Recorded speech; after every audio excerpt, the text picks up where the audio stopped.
తెలియజేస్తున్నాను। ఈ ఆర్థిక సంవత్సరానికి మరొక 688 కిలోమీటర్ల రోడ్డు కూడా పూర్తయ్యేటువంటి అన్ని అడ్డంకులు కలిగినట్లయితే, ల్యాండ్ ఎక్వేషన్ పూర్తి అయినట్లయితే ఈ యొక్క రోడ్లు కూడా పూర్తయితాయని చెప్పి ఈ సందర్భంగా తెలియజేస్తున్నాను। అదేవిధంగా ఎంతో కాలంగా ఎదురు చూస్తున్నటువంటి కనకదుర్గ ఫ్లైఓవర్ ప్రాజెక్టు ప్రారంభంతో ముఖ్యంగా విజయవాడ ఆ పరిసర ప్రాంతాల్లో సామాజిక ఆర్థిక ప్రగతి మరింత పెరుగుతుందనే విషయాన్ని కూడా ఈ సందర్భంగా మానేస్తున్నాను। ఈ ప్రాజెక్టు రాష్ట్ర యొక్క ప్రగతిని మార్చగల సామర్థ్యం ఉంది। NH60ని 5122 కిలోమీటర్స్ మేర 4 వరుసలుగా మార్చడము, దానిలో భాగంగా భవానీపురం నుంచి విజయవాడలోని కనకదుర్గమ్మ వారిది జంక్షన్ వరకు 6 లేన్స్ ఎత్తైన ఫ్లైఓవర్ నిర్మించడము బెజవాడ ప్రజలకు కేంద్ర ప్రభుత్వం అందిస్తున్నటువంటి కానుకని ఈ సందర్భంగా మనయేస్తున్నాను। సుమారు 500 కోట్ల రూపాయల ప్రతిష్టాత్మకమైనటువంటి ప్రాజెక్టు విజయవాడ నగర వాసులకు ట్రాఫిక్ కష్టాలను తప్పించి మరి అమ్మవారి దర్శనం చేసుకోవడం కానీ, ఇతర మరి హైదరాబాద్ లాంటి నగరానికి వెళ్ళడానికి కానీ ఇది అనుసంధానం చేసి మరి అందరికీ చేరువవుతుందని చెప్పి ఈ సందర్భంగా మనయేస్తాను। మీకు అందరికీ తెలుసు, నరేంద్ర మోడీ గారి ప్రభుత్వం అధికారంలోకి వచ్చిన తర్వాత అనేకమైనటువంటి న్యూ ప్రాజెక్టులు కూడా ఆంధ్రప్రదేశ్ రాష్ట్రంలో చేపట్టడం జరిగింది। ముఖ్యంగా ఎయిమ్స్ హాస్పిటల్ కావచ్చు, మెడికల్ కాలేజ్ కానీ, అదేవిధంగా Indian institute of science and education అది తిరుపతిలో ఏర్పాటు చేయడం కానీ, ఇండియన్ ఇన్స్టిట్యూట్ ఆఫ్ టెక్నాలజీ తిరుపతిలో మరి సుమారు 700 కోట్ల రూపాయలతో దాన్ని చేపట్టిన విషయం మీకు అందరికీ తెలుసు। అదేవిధంగా national institute of ocean technology నెల్లూరులోను, Indian institute of information technology Sri city చిత్తూరులోను, నేషనల్ ఇన్స్టిట్యూట్ ఆఫ్ టెక్నాలజీ తాడపల్లిగూడెంలోను, Indian institute of tourism and travel management నెల్లూరులోను, national academy of customs excise and narcotics అనంతపూర్లోను, నేషనల్ ఇన్స్టిట్యూట్ ఆఫ్ డిజైన్ విజయవాడలోను, national institute of management విశాఖపట్నంలోను, national institute of pharma education వైజాగ్లోను, national institute of information technology కర్నూలులోను, అదేవిధంగా central institute of plastic engineering technology విజయవాడలోను దాని సీట్ల సంఖ్యను కూడా పెంచారు। Indian institute of petroleum and energy విశాఖపట్నంలోను, ఇండియన్ ఇన్స్టిట్యూట్ ఆఫ్ ప్యాకేజ్ కాకినాడలోను, Indian institute of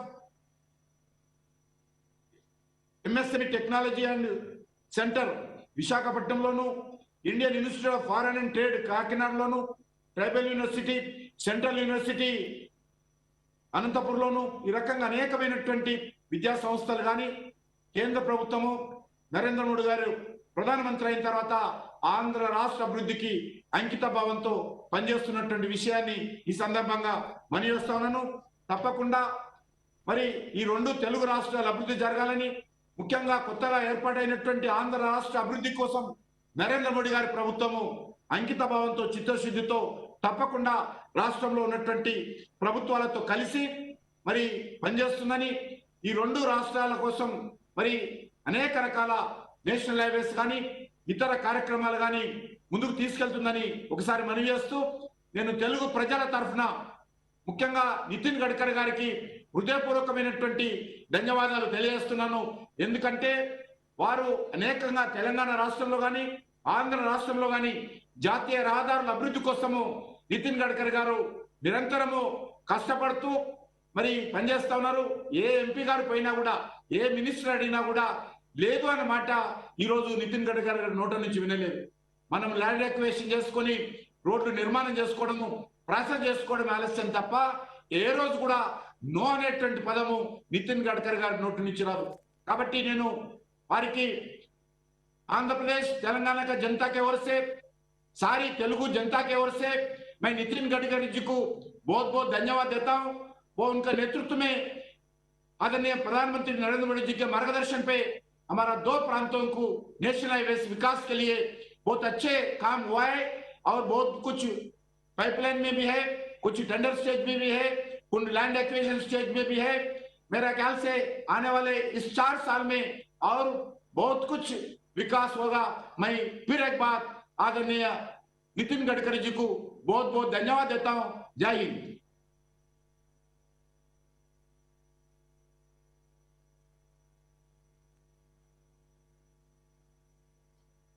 for your kind address.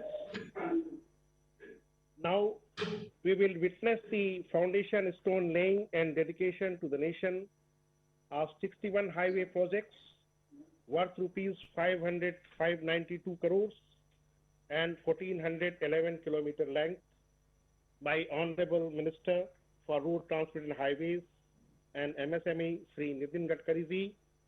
The function is presided by Sri Y.S. Jagan Mohan Reddy, the Chief Minister Andhra Pradesh, in the august presence of Sri General Dr. V.K. Singh ji, Sri G. Kishan Reddy Garu, and Sri M. Shankar Narayana Garu.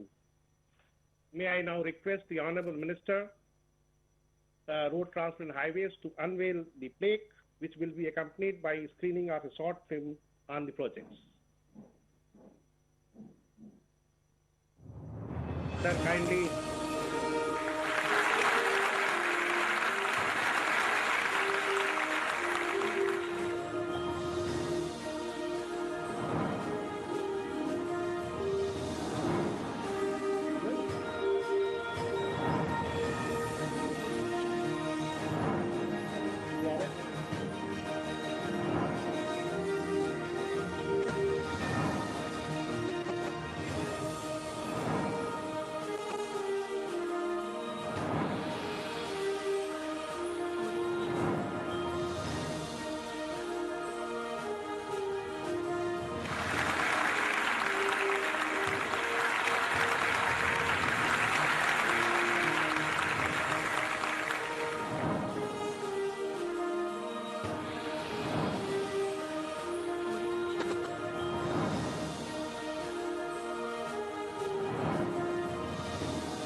Under the guiding light from the Honorable Prime Minister Shri Narendra Modi and capable execution by the Minister of Road and Transport Shri Nitin Gadkari, ably supported by the Chief Minister of Andhra Pradesh Shri Y.S. Jagan Mohan Reddy, Andhra Pradesh is zooming fast on the track of success with the infra projects worth rupees 15,592 crore.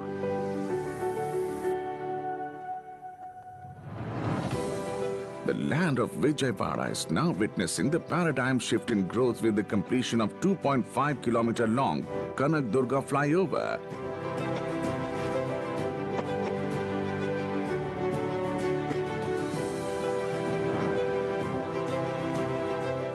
This 6-lane structure is built on the unique spine and wing structure and resting on a single pier, an engineering marvel. Underneath, it has a 4-lane road, which will reduce the travel time from 30 to 45 minutes to just 5 minutes. Benz Circle is the heart of the city. And to ease traffic congestion, a 6-lane flyover was envisaged. Now the day has come when 3 lanes are complete for dedication to the nation, and other 3 lanes are up for the Bhumi Pujan. The list doesn't end here. Andhra Pradesh is scheduled to get 28 ROVs under Setu Bharatam scheme. Today, 2 ROVs shall be handed over to the state near Chittoor. On this historic day, many more projects are being launched, and these are 4-laning of Kadapa to Kurnool section of NH40, Vijayawada to Machilipattanam section of NH65, Nalagamapalli to AP Karnataka border section of NH4, 6 laning of Ranasthanam to Anandapuram section of NH16, and 2 laning with paved shoulder of Anantapuram to Kalyan Durg section of NH544DD. Guti to Taripatri section of NH67 and Epparapalem to Ongal section of NH216. There are 15 more projects costing rupees 6,385 crore lined up for execution and start of the work. These projects include construction of 6-lane Vijayawada bypass including major bridge across River Krishna, with paved shoulders of several sections of national highways, construction of 3 ROBs under Setu Bharatam, construction of 2 bypasses and 1 flyover on other national highways. Additionally, 36 numbers of works on state roads are being started under CRIF scheme. Further, DPR for 25 port connectivity roads having a length of 404 kilometers at a total cost of rupees 7,000 crores has been taken up. This will give better connectivity to ports like Visakhapatnam, Kakinada, Machilipattanam, Krishnapatnam under Bharatmala, Sagarmala Pariyojana. These projects shall usher the state of Andhra Pradesh into the new trajectory of growth and prosperity, spreading smile on the faces of its citizens.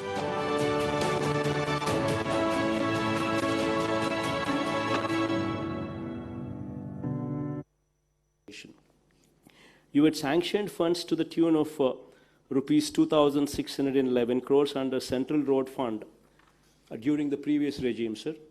But unfortunately, the state did not get any sanction in 2019-20 and 2020-21 after my government has taken charge. I was informed that the ministry has already taken positive action on the first phase of proposals to a tune of 680 crores.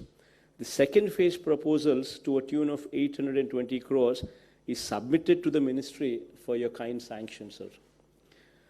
The second in line, sir, Vijayawada city needs bypass roads to ease the growing traffic. On the west side, one such bypass is already sanctioned and work is commencing shortly, sir. On the eastern side, a length of 78 kilometers against 189 kilometers proposed for the entire ring road needs to be taken up, sir. Out of this, the portion connecting to NH65 and NH16 with a major bridge over Krishna River having a length of 52 kilometers may be taken up in the first phase due to sufficient traffic and connectivity, sir, to Machilipatnam port, which will add traffic further as this part is due for construction, and this would make the project even more viable, sir, once this port comes up. It is my sincere request to consider sanction of this project without insisting on state government contribution for the land acquisition cost, considering our plight, sir. Thirdly, sir, Greenfield Express Highway connecting Bangalore to Vijayawada via Kodikonda checkpost, Puluvendala, Muddanur, and Vijayawada may be taken up in phase 1 in view of its importance, sir, in giving better connectivity for the hinterlands and backward Rayalaseema districts to central Andhra Pradesh and Bangalore, sir. Fourthly, sir, I have just 8 points to go, sir, and this is the fourth. I'm halfway done, sir. Fourthly, sir, additional allocation of rupees 220 crores for widening urban link of NH42 in Anantapur town, 4-laning including the ROB, in addition to the rupees 90 crores already provided in National Highway Annual Plan for the year 2020-21, sir. Fifth point being, sir, sanction of Narsapuram bypass on NH216, which includes construction of a bridge on Vasista Godavari for providing good link between East Godavari and West Godavari districts, sir. The sixth point, sir, sanction of upgradation of 2 lanes with paved shoulders for the stretch from Kavali, Udayagiri to Sitaramapuram of NH67, BG costing around 450 crores in the additional sanctions in National Highway Annual Plan during 2020-21, sir, and 2020-21. This will connect Nellore districts to YSR Kadapa, Prakasham and Chittor districts. Seventh point, sir, comprehensive development of 25 port connecting projects with a total length of 400 kilometers connecting our 5 important ports to the nearest national highways for propelling economic growth by creating connectivity from the ports to the industrial nodes and consumption centers without insisting on providing free ROW, sir, from state governments. Sir, as you're, the eighth point, sir, the last point, as you're aware, sir, that our government is developing Vizag as executive capital, it is all the more important to have an alternate connectivity from Vizag to Bhogapuram International Airport, sir. I request you to take over the beach road in Vizag and develop 4-lane coastal highway up to this Bhogapuram International Airport, sir. So these are the 8 important projects, sir. We've sent some of them already to you, and the rest we will also be sending it across, sir, for your kind perusal. Having put forth our request, sir, I once again sincerely thank you for keeping the needs of Andhra Pradesh close to your heart and sanctioning projects for all-round development of road infrastructure in Andhra Pradesh. I assure you, sir, our full cooperation from the state government in expediting execution of all the projects through continuous support for land acquisition and resolution of local issues. I look forward for your visit to Andhra Pradesh in the near future.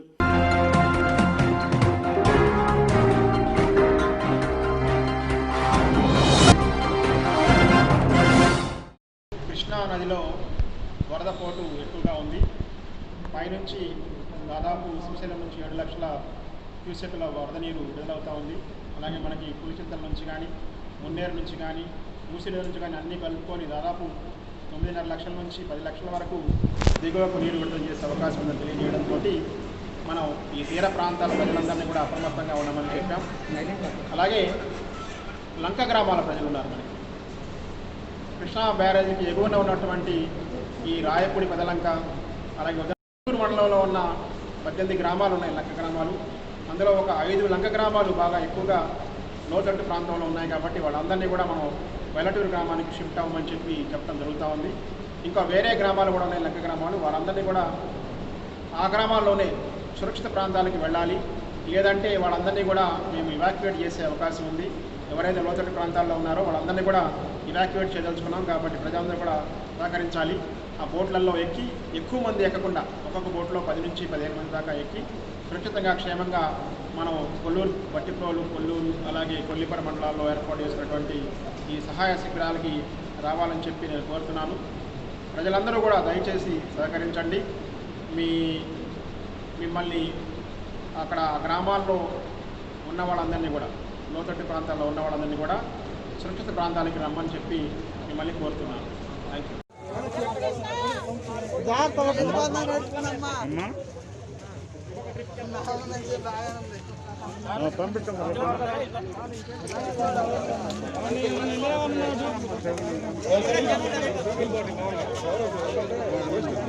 Collector గారు మీటింగ్లో 6ను ఇంకో 10 బోట్లు వస్తాయి. 10 బోట్లు అర్జెంట్గా రప్పించండి. అర్థమైందా? ఇవాళ ఎట్టి పరిస్థితుల్లో చీకటి పడే లోపు మొత్తం అందరూ వచ్చేయాలి అక్కడి నుంచి. ఏంటి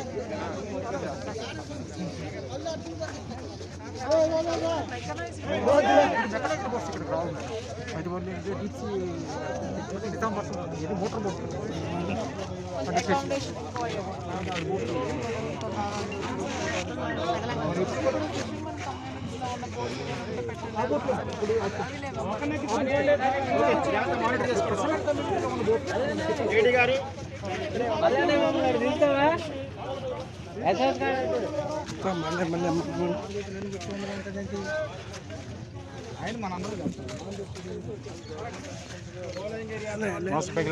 మండలం చూడకుండా మొత్తం ఇక్కడ తీసుకురండి. ఇక్కడ నుంచి మళ్ళీ వెహికల్స్ పెట్టాలి.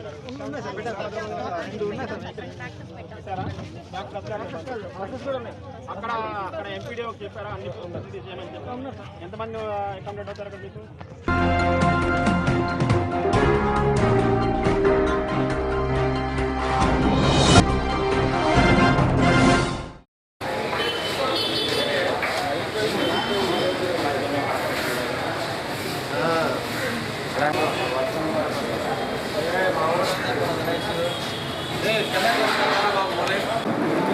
ఈ రోజున దేవి పూజ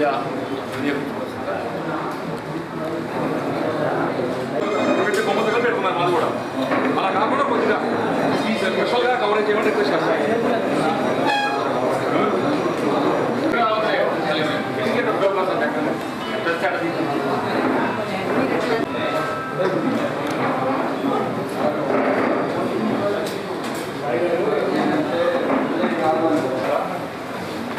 పత్రిక విలేకరుల సమావేశం చేసిన మీ అందరికీ ముందుగా దసరా శుభాకాంక్షలు.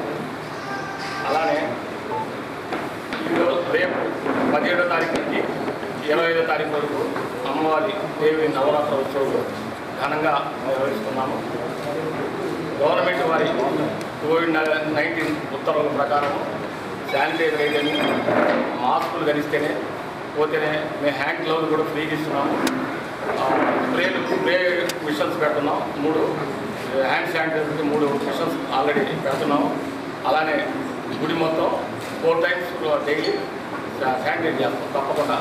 అలానే భక్తులకు కూడా అసౌకర్యం కలగకుండా ఆన్లైన్లో టైం ఫ్లాట్ దర్శనం టికెట్లు ఏర్పాటు చేసాం. చాలామంది ఆల్రెడీ అలానే మా డోనర్లు కూడా గుడి డోనర్లు కూడా టైం పెట్టేసి డేట్ వారీగా టైము ఏ టైంలో రావాలని చెప్పి వాళ్ళకు కూడా అలానే దర్శనం టికెట్లు ఏర్పాటు చేసాం. 99% భక్తులు సహకరించాలి. అలానే మీ మీడియా కూడా ఇట్లా దర్శనానికి జాగ్రత్త తీసుకుంటే మీరు కూడా ప్రజలకి కాస్త మోటివేట్ చేయాలని చెప్పి కోరుతున్నాను.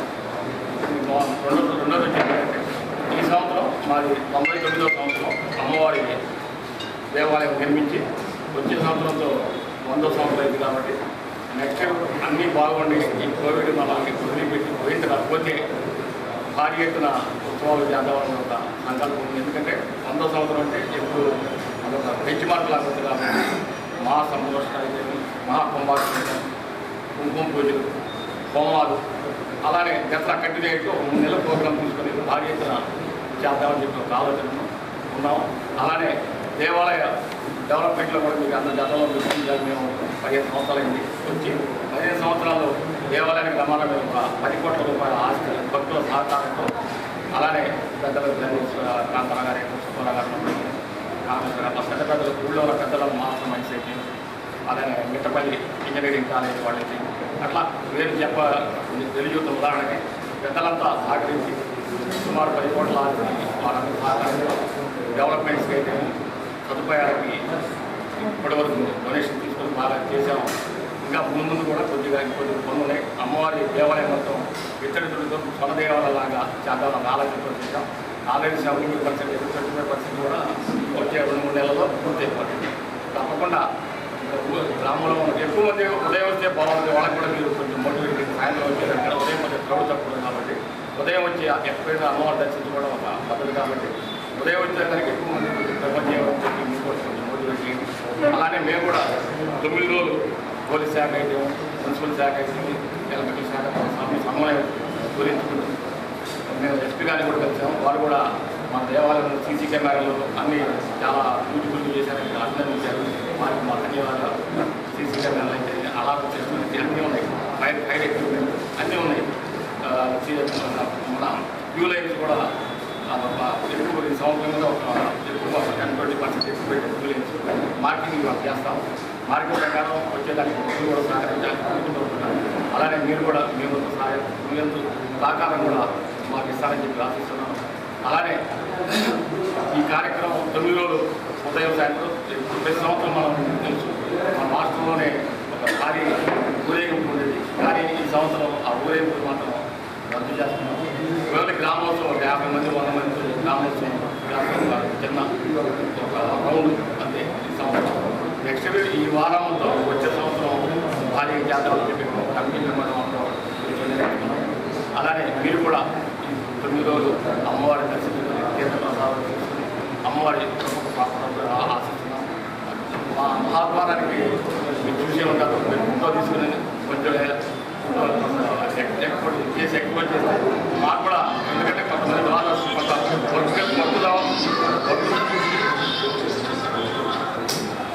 ఒట్టు ధర ఉంది. కొంచెం ఎవరైనా ద్వారా తీసుకుని మనకి సహకరిస్తారని చెప్పి నేను ఆశిస్తున్నాను. అలానే ఇంతకుముందు కోవిడ్ రాకముందు అన్నదానం ప్రతి శుక్రవారం గుడిసోపం చేసేవాడు, ప్రతి శుక్రవారం పేదలకు అన్నదానం చేసేవాడు. అలానే ఉన్న అకేషన్ పెళ్లి రోజులు ఏదంటే వాళ్ళు కూడా సహకరించి అన్నదాన కార్యక్రమం దసరా తర్వాత అన్నదాన కార్యక్రమం శుక్రవారం దేవాలయం తరఫున తప్పకుండా చేస్తాం. ఎవరైనా భక్తులు కనుక వాళ్ళు పుట్టినరోజు పెళ్లి మీద అకేషన్ ఉంటే చెబితే వాళ్ళ పేరుతో అన్నదానం కూడా చేస్తాం. మీరు కూడా చెప్పచ్చు. అలానే ఎవరైనా లేదా ఆర్య వయసులో ఎవరైనా ఉంటే పెళ్ళి చేసుకునేవాళ్ళు అంటే తప్పకుండా పట్టుబట్టలు అయితే మంగళసూత్రం మంగళసూత్రం ఉత్తర దంచం గంటలు ఫ్రీగా ఇస్తున్నాం. మరీ అతి మీద ఏ అవకాశం లేకపోతే మాత్రం భోజనాలతో సహా కూడా పెళ్లి చేయ బ్రాహ్మణులకు భోజనాలు అన్నీ మన మేడం అన్నీ చేస్తే ఫ్రీగా కళ్యాణం అన్నీ ఫ్రీగా ఇచ్చి పెళ్లి చేసి వాళ్ళ ఆల్రెడీ ఈ మధ్యకాలంలో మేము చేసాము. ఎవరు ఉంటే అలాంటి వాళ్ళు చెప్తే ఒకళ్ళిద్దరికి చేయడానికి మాకు ఎలాంటి ఇబ్బంది లేదు. కోవిడ్ టైంలో కూడా మేము దేవాలయం తరఫున వేద బ్రాహ్మణులకు 100 మందికి నిత్యావసరం ఇచ్చాము. అలానే మున్సిపల్ సిబ్బందికి మాస్క్ ఆంజనేయ గారికి సహకారంతో మాస్క్ శానిటైజర్ ఇచ్చారు. మా తరఫున కూరగాయలు 500 పట్టాలు. అట్లనే మాకు చేతనేంటి అమ్మవారి తగ్గేదే సామాజిక కార్యక్రమాలు కూడా కొద్దిగా 10% పాల్గొంటున్నాం. తప్పకుండా మీరు సహకారం ఇచ్చి ఈ 9 రోజులు ఎలాంటి భక్తులకు ఇబ్బందులు కలగకుండా ఏదైనా సూచనలు సలహాలు చెప్తే తప్పకుండా మేము కూడా అవి ఆశ్రయయోగ్యంగా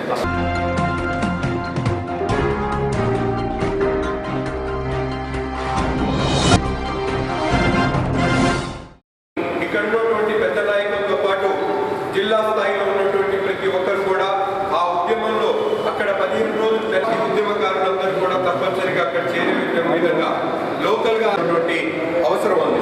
అంతేకాకుండా తప్పనిసరిగా ఈరోజు మేమందరం చేస్తూ ఉన్నాం. ప్రతి ఒక్క కార్యక్రమానికి ప్రజల్లో నుంచి స్పందన వస్తూ ఉంది.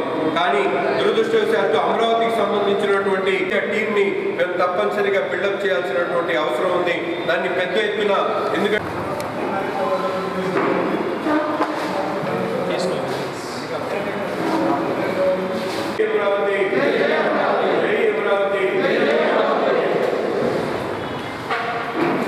ఈ ప్రాంతానికి న్యాయం చేయడంలో పూజన కాంగ్రెస్ పార్టీ ఆ చట్టాన్ని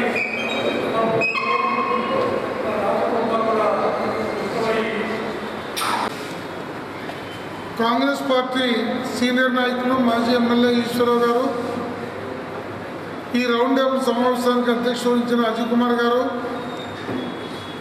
జేఏసీ జిల్లా కన్వీనర్ మల్లికార్జునరావు గారు, డాక్టర్ శైలజ గారు, తెలుగుదేశం పార్టీ నాయకులు నజీర్ గారు,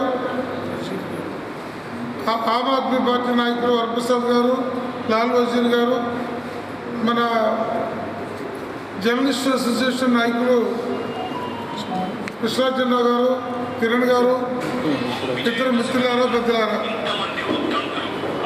మన ఇటీవల 11, 12 తేదీల్లో 300వ రోజు సందర్భంగా రాష్ట్ర వ్యాప్తంగా పాల్గొన్న సకల పార్టీల నాయకులకి, కార్యకర్తలకి, ప్రజలకి ప్రత్యేకంగా మా అందరి తరఫున అభినందనలు తెలియజేస్తూ ఉన్నాం. అలాగే ఈ నెల 22వ తేదీకి అమరావతి రాజధాని శంకుస్థాపన చేసి మోడీ గారు 5 సంవత్సరాలు నిండుతున్నది. ఈ 5 సంవత్సరాలు నిండుతున్న సందర్భంగా వివిధ జేఏసీలు వారి కార్యక్రమాలని ప్రకటిస్తూ ఉన్నాయి. అలాగే రాజకీయ పార్టీలు కూడా కేంద్ర రాష్ట్ర ప్రభుత్వాల్ని నిలవేయడానికి అక్టోబర్ 22 ఒక ప్రత్యేకంగా పేర్కొనదగినటువంటి రోజు. దానికి ఒక కార్యాచరణని రూపొందించడం కోసం ఈరోజు అందరూ కూడా సమావేశం అవడం జరిగింది. అలాగే జిల్లా స్థాయిలో రాష్ట్ర స్థాయిలో కూడా 22వ తారీఖుతో పాటు రాష్ట్ర వ్యాప్తంగా ఈ ఉద్యమ విస్తరణకి అన్ని పార్టీల అభిప్రాయాలను తీసుకొని ఈ అభిప్రాయాలని రాష్ట్ర జేఏసీ ముందు ఉంచి రాష్ట్ర స్థాయిలో కూడా అన్ని పార్టీల ఆలోచనని కలగలిపి ఒక భవిష్యత్తు కార్యక్రమాన్ని రూపొందించే దానిలో భాగంగా ఈ క్రమం జరుగుతుంది. అలాగే గుంటూరు జిల్లాకి సంబంధించి కూడా మేము చర్చించేటువంటి ఒక ప్రతిపాదన నవంబర్ 1వ తేదీ నుండి అన్ని పార్టీలు జేఏసీల ప్రతినిధులతో కూడిన బృందం రోజు ఒక అసెంబ్లీ నియోజకవర్గం చొప్పున మండల స్థాయిలో సదస్సులు పెట్టి మండల జేఏసీలని ఏర్పాటు చేసి నియోజకవర్గ మండల జేఏసీల ద్వారా గ్రామ స్థాయి జేఏసీలకు కూడా ఈ ఉద్యమ విస్తరణ కావాల్సినటువంటి కార్యాచరణని రూపొందించడానికి ఈరోజు అందరూ కూడా ఆలోచన చేస్తున్నాము. ఇంకా మరికొంతమంది పెద్దలు ఈ ముంపు ప్రాంతానికి వెళ్ళారు. వారందరూ కూడా వచ్చిన తర్వాత తుది కార్యక్రమాన్ని రూపొందిస్తాం. రానున్న రోజుల్లో అమరావతి సాధనే ధ్యేయంగా అమరావతి కోసం ఉన్న ప్రతి ఒక్కరిని పార్టీలకు అతీతంగా ఒక ఐక్య కార్యాచరణలోకి భాగస్వాములు చేసేటువంటి దానికోసం ఈ ఆలోచనలు చేస్తున్నాము. ఆ మేరకి అమరావతి జేఏసీ కూడా ఈ రైతుల ఐక్య కార్యాచరణ సమితి వారు కూడా ఈ 2-3 రోజుల్లో వాళ్ళ కార్యక్రమాన్ని కూడా రూపొందిస్తారు. దాన్ని బట్టి తుది ఆలోచన చేసి మళ్ళా ప్రజలను ఇన్వాల్వ్ చేయడానికి చేస్తామని తెలియజేస్తుంది.